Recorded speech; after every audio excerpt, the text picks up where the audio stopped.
So as Games Workshop have been going along releasing the 9th edition codexes, the vast majority of them seem to have been toned down in one way or another, with the latest set of codexes appearing to be just as strong, if not stronger than anything that came before. Is it time for Games Workshop to restore their previous codexes to their full potential?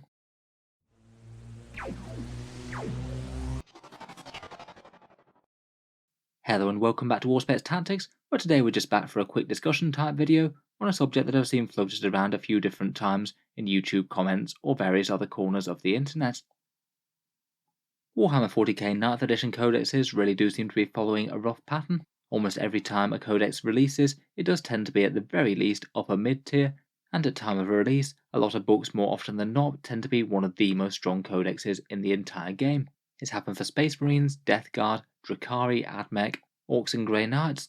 All of these have received at least some nerfs as they've gone along, yet now are basically all in a position where they're not really the main problem in 40k, and then Games Workshop just goes and imbalances the game again by releasing new codexes that are even stronger, and again everyone basically wants them to be toned down to try and bash them back into somewhere in the centre of the pack.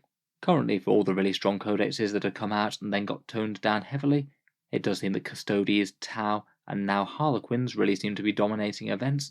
Craft Worlds appear to be in the mix as well, and Tyranids with their new codex have potential. They've certainly received a fair few nerfs going into it, but also a lot of stat line buffs and some very nice army special rules. I certainly wouldn't be surprised if certain builds aren't still doing very well at tournaments. It just seems like a bit of a weird place for certain codexes to be, things like Space Marines, Admech and Death Guard, all of which were very strong codexes in their time, then received nerfs, where even now, if they were in their complete top tier form, they still might likely be struggling to handle the very top of this meta. It just maybe begs the question whether or not Games Workshop could revert some of these, and basically return some of the previous codexes to their state on release. Now at least the vast majority of armies have their 9th edition codex, so the playing field is perhaps a little bit more level than it was. I thought we'd just run through a few feelings on some of the armies that have been toned down, all armies that I think are still going to struggle against the current meta of things like Custodies, Tau and Harlequins, and then talk about a few positives and negatives to undoing nerfs at the end of the video.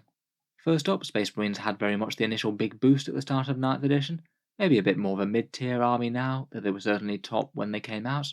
They had things like Eradicators go up by 5 points, Plasma Inceptors by 10, and even for some reason Outriders, their new bikes, going up by 5.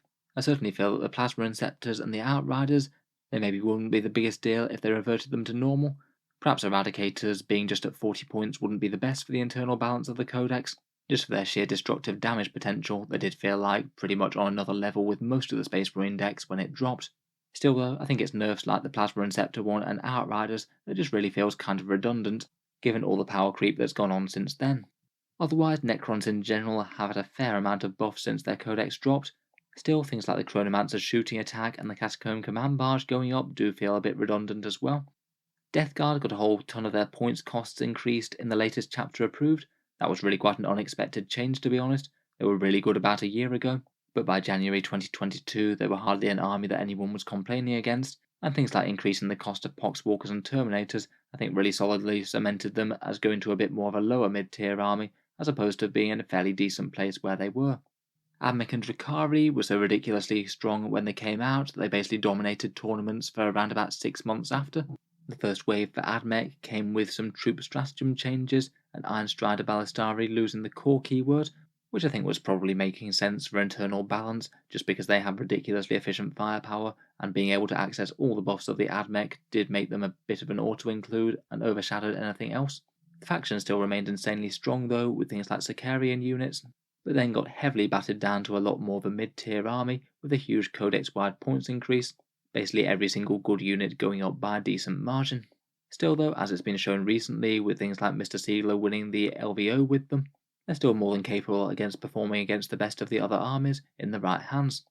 Drukhari I maybe feel are in one of the better places after their nerfs.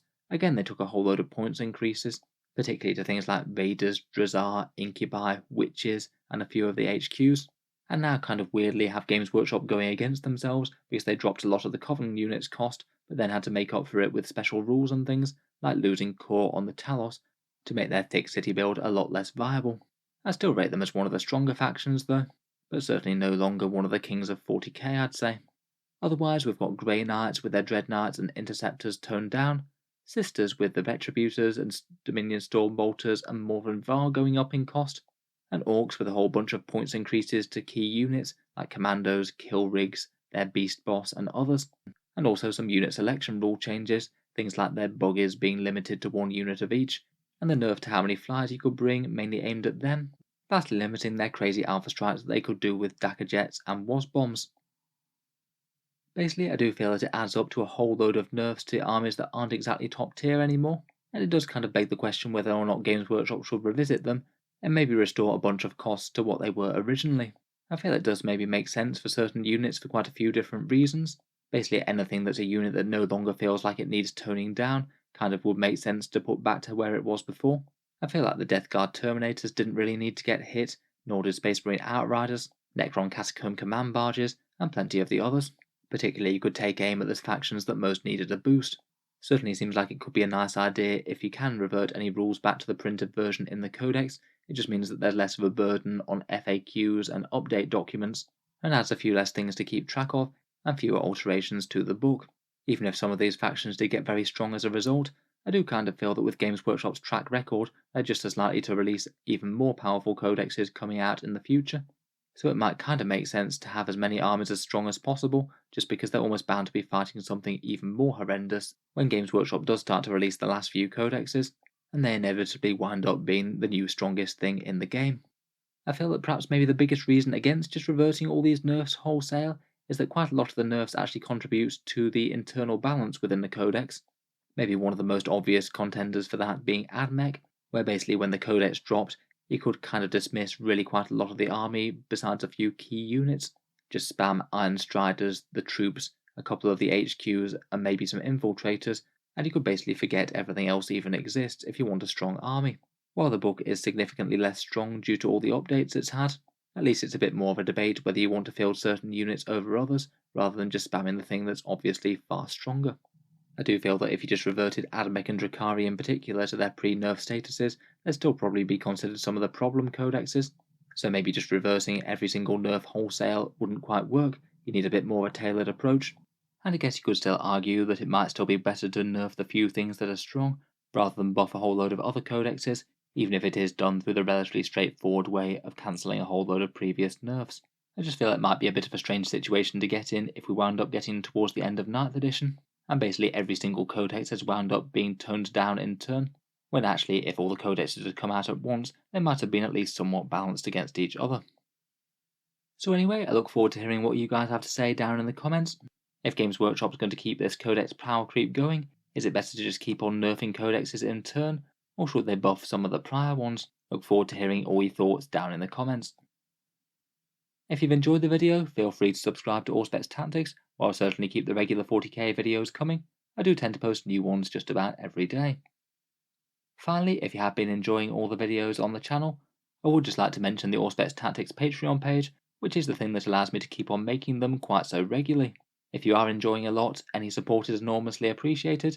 Channel patrons do get a fair few advantages, including seeing certain videos early, regular votes to see what sort of things happen next on the channel, and automatic entry into the regular prize giveaways with a chance to win some really big model kits each month. If any of that sounds good to you, or you'd just like to help support, then the link is down in the video description. In any case, a massive thank you for listening, and I'll hope to see you guys next time.